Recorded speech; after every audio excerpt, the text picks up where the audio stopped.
So, liebe Gäste, ganz herzlich willkommen zurück in die letzte Runde. Rebonjour pour cette dernière séance de cette journée. J'espère que vos ateliers auront retenu tout votre intérêt, c'est-à-dire que le sujet traité vous aura intéressé et la manière dont il l'a été également. Il nous reste 20 minutes pour faire le tour des questions essentielles abordées dans les ateliers. Évidemment, ce tour de table ne sera pas exhaustif, comment pourrait-il l'être? Mais nous avons fait venir l'animateur ou l'animatrice de chacun des ateliers. Je vais poser à tour de rôle quelques questions, ce qui vous donnera à vous la possibilité de vous faire une idée de ce qui s'est dit dans les ateliers auxquels vous n'avez pas assisté. Je commence par Astrid Björnsson et Manfred Shelley du WSL. Vous étiez parti sur des sujets sur l'espace alpin, des questions telles que est-ce que les lacs de barrage multifonctions sont une bonne solution? Alors nous avons eu une centaine de participants, participantes avec des horizons très variés, donc pas seulement des chercheurs, des universitaires ou des exploitants de la force hydraulique. Nous avons rencontré des échos extrêmement variés. Et nous avons d'ailleurs été prendre l'avis de toutes les participantes et de tous les participants dans un chat. Alors, qu'est-ce que j'en retiens de ce débat? D'une part, l'ambiance de base est positive, il y a de l'optimisme, mais en même temps, il y a un certain scepticisme, certaines inquiétudes. Genre, est-ce qu'on va y arriver? Le sujet est infiniment complexe. Est-ce que, vu le grand nombre d'impacts sur les couches les plus diverses et plus variées de la population, on pourra avancer? Mais effectivement, en fait, la réponse est positive. Donc, les accumulateurs multifonctions pourront être nécessaires. Astrid, tu as assuré la modération. Manfred a essayé de dégager une quintessence. Astrid, est-ce que tu as remarqué qu'il y avait des réactions, des divergences de vues, des points de blocage? Alors, j'ai un peu bloqué sur le nombre de participants. Mon atelier, j'ai eu l'impression qu'on était en pleine crue, alors même qu'on parlait plutôt de la sécheresse en été et de la question de savoir si des bassins, des accumulateurs plurifonctions pouvaient être une solution. Donc on a été en quelque sorte submergé par l'intérêt que l'on a porté à la question. À quoi est-ce que cela est dû? Sans doute à l'actualité de la question posée. D'une part, justement, parce que les périodes de sécheresse, les étés très secs sont devenus une réalité, mais d'autre part, parce que il y a le concept du partage, le sharing, l'économie du partage, l'autopartage. Alors, peut-être que cette idée de partager des bassins, des lacs d'accumulation parle à la sensibilité de l'époque. Donc utiliser une infrastructure, mais pour des finalités multiples. Alors vous étiez surtout concentré sur l'arc alpin, en quelque sorte, c'est vous qui étiez en charge des Alpes, si vous me passez l'expression. Est-ce que ça s'est manifesté au fil du débat? Bon, il y a eu un point, les finances. Alors, on s'est posé la question de savoir qui paye et qui a les moyens de payer. Et la tendance générale, c'est que ça doit être un collectif qui paye, soit au niveau régional, c'est un exemple que nous avons étudié, où on a également envisagé la question de savoir si les régions aval qui sont protégées contre les risques de crue, est-ce qu'elles devraient également contribuer? Donc la question du sharing, elle a également été, donc du partage, elle a été abordée au niveau du business model. Est-ce que, bon, je ne vais pas vous demander s'il y a des solutions qui se sont dégagées, mais des pistes qui se sont déjà esquissées? Astrid. Ou est-ce que c'est resté sur un niveau assez général de curiosité partagée? Non, notre chance, c'est qu'on avait Martin Maron du canton des Grisons qui nous a donné l'exemple d'un lac de barrage au-dessus de l'Axe. Au départ, ce lac de barrage visait à alimenter les systèmes d'enneigement des pistes de ski en hiver. Mais ce lac va être aménagé pour d'autres finalités, donc capter les eaux issues des fortes précipitations et ensuite distribuer ces eaux à la fois pour la production d'électricité, pour l'enneigement artificiel et pour d'autres finalités encore. Et l'exemple, il a le mérite d'exister surtout. Donc, ce n'est pas une vision, ce n'est pas une simple rêverie scientifique. Il y a un concept qui fonctionne et qu'on essaye déjà de mettre en œuvre. Alors, quant à savoir le comment de la mise en œuvre, c'est vraiment du travail de terrain. Alors, travail de terrain, j'y reviens. Dernière question, Manfred. Est-ce qu'il y a des points qui se sont dégagés où... on dit que chez nous, dans l'espace alpin, et les Alpes, c'est grand déjà, on pourrait envisager de travailler, d'aller plus loin ensemble. Alors oui, il y a eu les projets concrets. L'un de ces projets, donc le lac de barrage au-dessus de l'Axe, a été évoqué. Donc ça, c'est évidemment des exemples qui peuvent essaimer, mais il y a également des problèmes qu'il faudra aborder. Des questions de gouvernance, notamment. Donc d'interaction, pas seulement au niveau local et régional, mais également pour tout ce qui est de l'aval, de toutes les régions en aval, il y a toute une série de points sur lesquels il faudra continuer à travailler. Merci à vous deux pour ce petit aperçu forcément succinct sur les travaux de votre atelier. On change du point de vue de la zone géographique, on passe de l'arc alpin au Valais. Emmanuel Renard, ah d'accord, là, je ne t'avais pas vu. D'accord, merci bien. Donc, c'est toujours intéressant d'avoir une idée depuis ce que les collègues ont déjà dit. Est-ce qu'il y a eu des parallèles chez toi, chez vous, depuis ce qu'on a entendu des collègues du Alpenraum? Quel était le sujet principal? Alors nous, on a travaillé sur en fait une question, est-ce que la gestion intégrée des ressources en eau pourrait être un moyen d'adaptation aux impacts du changement climatique sur l'eau. Et donc, dans le cas du canton du Valais, avec deux inputs, d'abord pour présenter des cas à l'échelle cantonale avec la plateforme eau, et puis ensuite à l'échelle plutôt régionale. Et en effet, il y a des parallèles, notamment sur la question du financement, par exemple de l'acquisition des données, c'est un point qui est ressorti. Et le public qui était avec toi, c'est toujours un peu difficile de juger qui c'est, mais il y avait pas mal de monde qui suivait. Et quels étaient, à part le financement, disons, les intérêts les plus clairs concernant cette thématique? Alors, le public, comme dans l'autre groupe, était très varié, avec des personnes venant d'horizons différents, aussi pas mal d'intervenants, enfin de participants français. Certainement parce que l'atelier était en français, donc ils ont pu amener aussi un éclairage hors du cas de la Suisse. Et puis, alors, ce qui est ressorti, c'est qu'en fait, les deux inputs étaient relativement orientés vers des solutions techniques, par exemple du stockage de l'eau, des moyens d'acquisition, de gestion des données, avec des techniques, par exemple, de systèmes d'information géographique ou autres.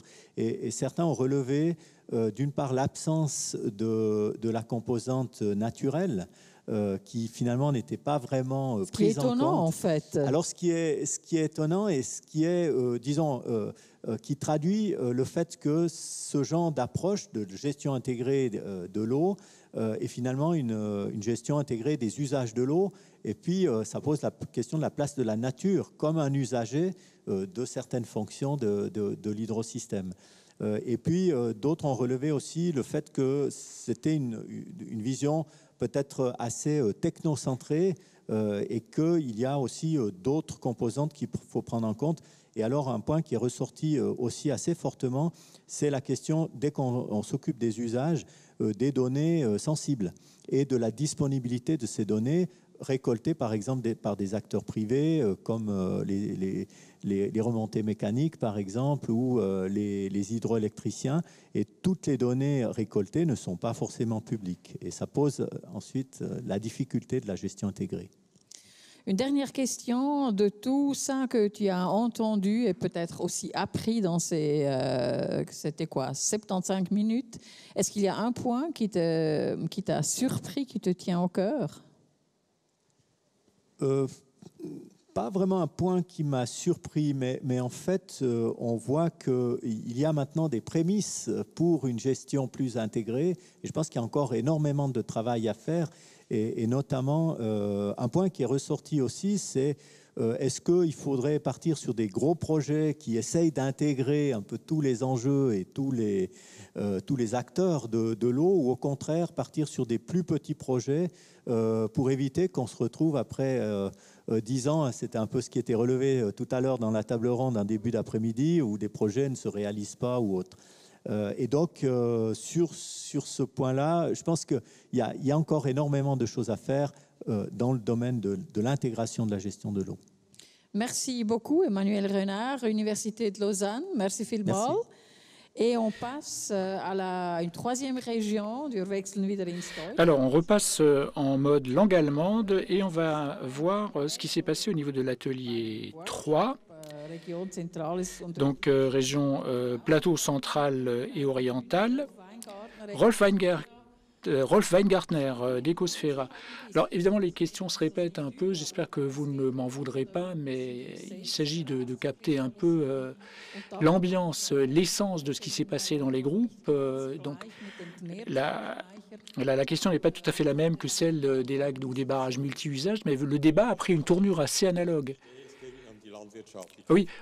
En fait, ce qui a émergé, c'est surtout un débat agricole. Comment est-ce que l'agriculture peut s'adapter? Normalement, dans un schéma normal, on a un exposé, après on parle de la sécheresse en été, puis on dit le climat va devenir plus sec, donc il faut de l'irrigation, et donc il faut renforcer l'irrigation.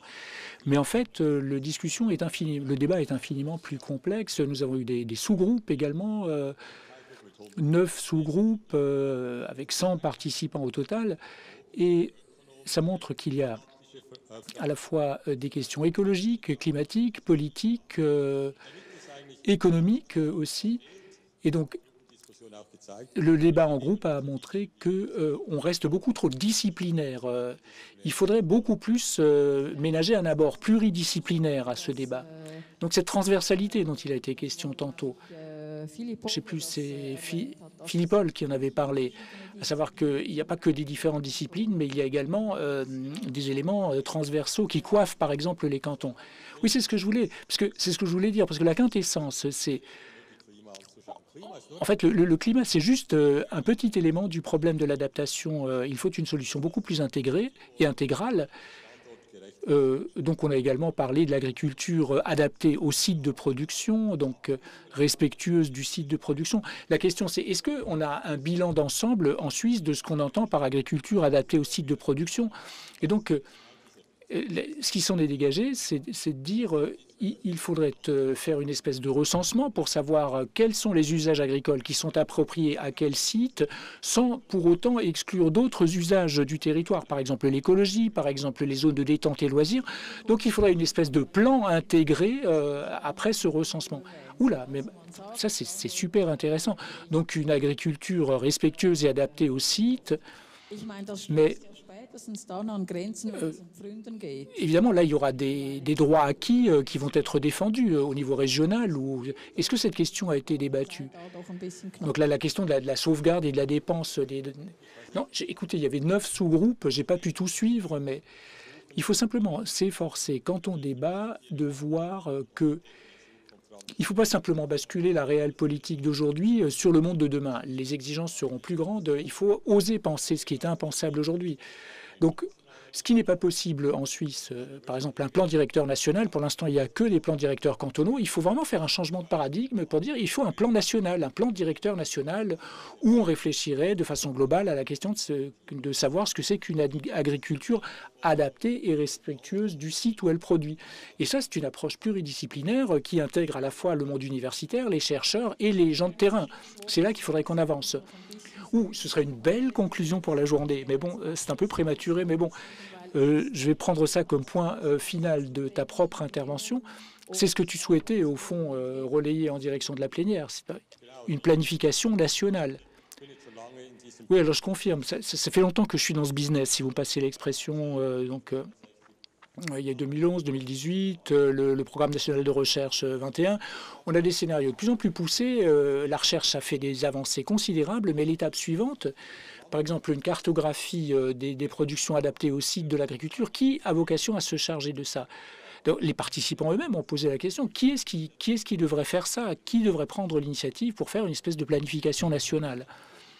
En gros, la réponse qui s'est dégagée, c'est bon, la Confédération. Et la Confédération a un levier avec les paiements directs, avec la politique agricole, la PA, où on peut évidemment rattacher des éléments écologiques ou climatiques. Mais pour ça, en plus, il faut une volonté politique. Merci, Rolf Weingartner, Ecosphera. On passe du plateau central et oriental à la région francophone. Guirec Guissel, de Lefebvre. Une très belle image que je crois que tu veux partager avec nous. Je ne sais pas comment on dit en français, c'est un nuage de mots. Ah, bleu, ja, natuurlijk. Word cloud. Oui, ah oui, un nuage de mots. Peut-être tu peux nous dire quelques mots sur le nuage de mots. La seule chose que je vois sans lunettes, c'est très grand et c'est durable. Exactement, oui. On a en fin d'atelier, on a redivisé le groupe en deux pour voir les résultats de notre atelier et voir à quoi devrait ressembler une agriculture du futur. Donc dans le premier groupe, c'est durable qui est venu au centre, effectivement, avec toutes des notions de respectueuse du vivant, des notions d'écologie et d'innovation, mais vers plus d'écologie et de gestion intégrée des ressources. Et si on peut avoir le deuxième groupe.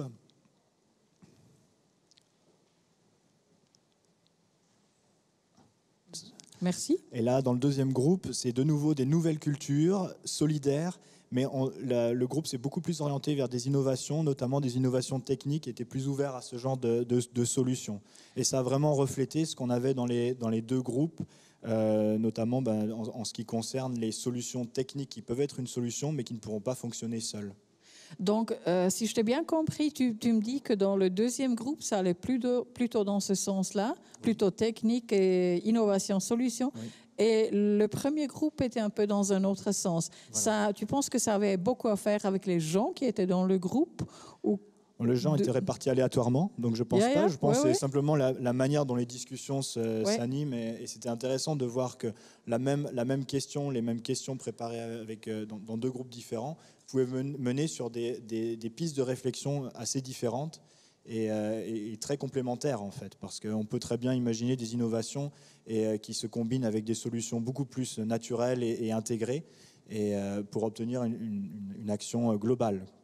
Si on reste peut-être un moment avec ce deuxième slide que tu viens de nous expliquer en quelques mots, est-ce que c'était encore un peu plus concret? Dans quel sens que ça pourrait aller avec toute cette innovation technique? Alors, il y avait pas pour l'instant, ce qui manquait pour justement arriver à des solutions concrètes, il y a eu vraiment une demande de monitoring de plusieurs points. Donc, des l'évapotranspiration, les réseaux plus précis au niveau de l'étiage, et puis une irrigation plus monitorée pour avoir des données plus précises pour pouvoir justement, suite au scénario hydro, de pouvoir aller un peu plus loin et pouvoir donner des solutions concrètes sur quels sont les volumes d'eau à réserver, la part à échanger pour éviter justement tous les conflits d'usage. Dernière question, toi tu travailles chez le Bundesamt für Umwelt, donc qu'est-ce que tu prends pour toi-même avec de ces résultats? Comment est-ce que tu penses que ça pourrait influencer votre travail dans ces prochains mois, je dirais? Concrètement, il faut justement avancer plus sur ces données pour que les acteurs de terrain, en les interrogeant et les accompagnant, voir comment ils peuvent profiter de ces données, ce qui leur manque encore pour pouvoir proposer des solutions très concrètes. Et puis je pense que ce qui est ressorti du workshop aussi, c'était cette notion de prise de conscience et d'action politique. Donc ce serait peut-être préparer des documents qui permettraient de passer vraiment à l'action et la mise en œuvre de projets concrets et politiques. C'est déjà ce qu'on fait, mais qu'on l'intensifie de plus, quoi. Oui, je pense que ça, c'est un des points clés qui est ressorti dans cette journée. Presque tous et toutes ont mentionné ce point. Dans le podium, c'était le cas, et dans presque tous les workshops qu'on vient d'en parler dans quelques minutes. Donc, ça veut dire que chez vous, au Barfous, ça veut dire travail politique aussi. Travail politique et plus de mise en œuvre de projets concrets, peut-être. Mais là, je ne peux pas me prononcer. Oui, je sais. Ça va un peu loin pour moi. On ne va pas dire c'était toi qui as dit. Voilà. Je te remercie beaucoup. Et oui, merci bien. Merci beaucoup. Und dann kommen wir zur letzten. Et enfin, dernier groupe, le Tessin. Carlo Scapozza Carlo Scapozza, qui travaille également à l'OFEV, wird uns facciamo va... una discussione in italiano. Tiens, je vais passer à l'italien, tiens. 4 parole ci vogliono. Comme ça, on entendra un peu d'italien dans cette séance. Carlo, de quoi avez-vous parlé et quels sont les points qui se dégagent? Alors, on a abordé 3 points, 3 questions très précises. Tout d'abord, les impacts hydrologiques majeurs observables au niveau du Tessin. Deuxièmement, comment mieux protéger les eaux. Et troisièmement, quelles mesures doivent être prises pour s'adapter au changement climatique. Alors, sur le premier point, bon, on est parti de 2 exemples tout à fait concrets. Donc, la question de la température des eaux sur la Maggia, donc dans le fleuve, la température augmente, mais on peut déjà observer aujourd'hui quels sont les sites où la température atteint des niveaux qui ne seront pas soutenables et là où la température persiste à des niveaux acceptables. Et donc, on a déjà pu observer, rapport à la 3e question, donc les mesures. Donc, pour la 3e question, il faudra persévérer dans la revitalisation des cours d'eau. Ça a déjà été commencé, il faudra continuer. Il faudra mettre particulièrement l'accent sur 2 accents, l'ombrage, donc l'ombrage, là qui sont les ombres portées, donc comment ombrager les cours d'eau. Alors il ne s'agit pas simplement ici revitaliser, il s'agit également de réfléchir à comment entretenir et gérer ces peuplements d'arbres, parce que c'est déjà avéré, là où il y a de l'ombrage, les conditions de température restent soutenables pour les poissons. D'autre part, il faut travailler également sur l'albédo du fleuve. Donc ça, c'est la question de la température. Ensuite, pour les débits, on a bien vu la question en examinant la question du lac majeur. Le canton du Tessin a mené des campagnes d'analyse qui montrent bien que les débits qui alimentent le lac majeur baissent en été au fil des ans et les débits ont tendance en revanche à augmenter légèrement en hiver. Alors toujours parlant du lac majeur, on a également pour la question des mesures abordé la question de comment gérer les conflits d'intérêts entre la Suisse et l'Italie. Oui, il en a été question ce matin déjà, n'est-ce pas? Il y a des intérêts parfois divergents entre les 2 pays. Donc, et là, le maître mot, c'est la gouvernance. Alors, gouvernance, qu'ESACO. Ça veut dire qu'il faut avoir un projet partagé avec le partenaire et il faut essayer de faire émerger un consensus, mais qui soit adossé à des mesures, à des éléments clairs, reconnus par les 2 parties. C'est pour ça que des travaux comme Hydro 2018, donc ces bases scientifiques qui ont été mises en place sont essentielles, notamment pour travailler avec les pays voisins, la France, l'Italie, parce que ça donne une espèce de langage partagé. Donc on ne va pas seulement parler au conditionnel, il faudrait que, ce serait bien, il n'y a qu'à Faucon, mais au contraire, on part sur des bases solides. Donc, question de la gouvernance. OK. Dernière question, parce qu'il faut conclure avec tout ce que tu viens de nous dire. L'importance des résultats véhiculés par l'étude Hydro-CH 2018, pour vous au Tessin, ça réside où? Alors pour le Tessin, la question la plus importante, c'est la question de la température pour les cours d'eau, parce que c'est là qu'il faut vraiment intervenir au plus vite. Merci beaucoup, Carlo. Merci à vous de nous avoir suivis. Alors, on vous a donné un aperçu forcément très sommaire des travaux, des ateliers auxquels vous n'avez pas pu assister. Et pour le mot de la fin, j'ai le plaisir de donner la parole à Michiko Hama, qui est directrice du NCCS, et à Roland Aumann, qui est responsable adaptation au changement climatique à l'OFEV.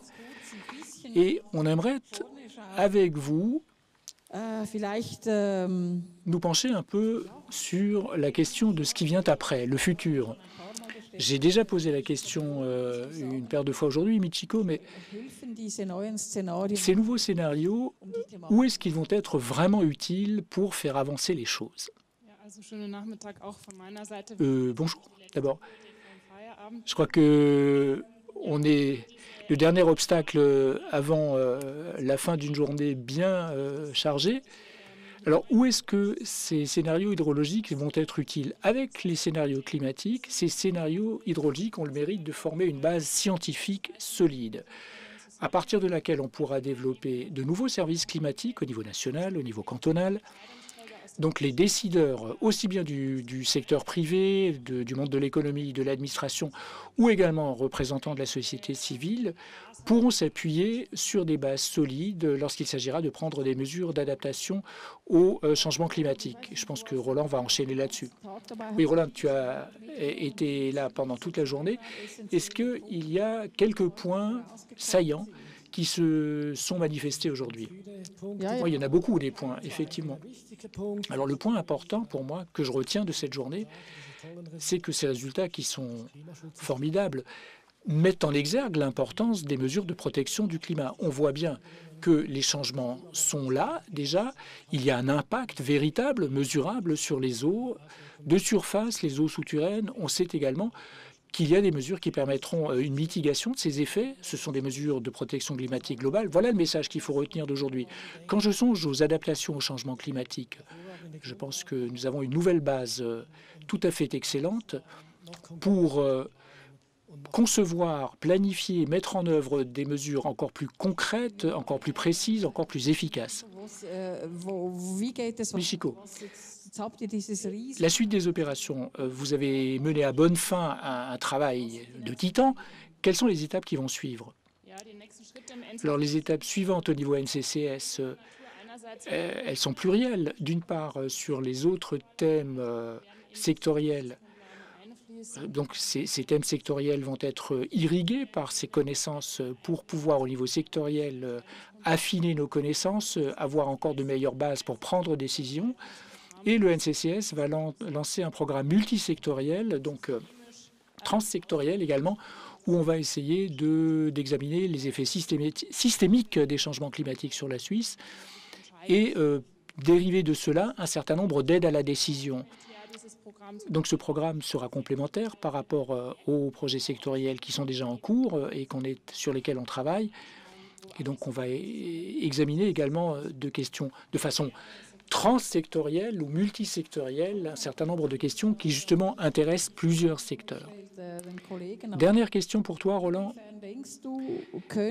Penses-tu que les résultats qui sont révélés par ce programme Hydro-CH 2018 pourront être utiles à tes propres activités, tes propres travaux? C'est déjà le cas. Ces nouveaux résultats ont déjà influé sur nos travaux parce qu'ils ont déjà été intégrés au nouveau plan d'action adaptation au changement climatique que le Conseil fédéral a adopté en août de l'année passée. Pour me préparer pour ce round final, j'ai relu rapidement ce plan d'action. Il se décline sur 75 mesures, 38 mesures portent sur la question de la sécheresse accrue en été, l'augmentation du risque de crue et l'augmentation de la limite du 0 degré et de la limite de la neige. Je suppose dès lors que ces mesures ont été prises par le gouvernement en pleine connaissance de cause et qu'elles seront suivies des faits.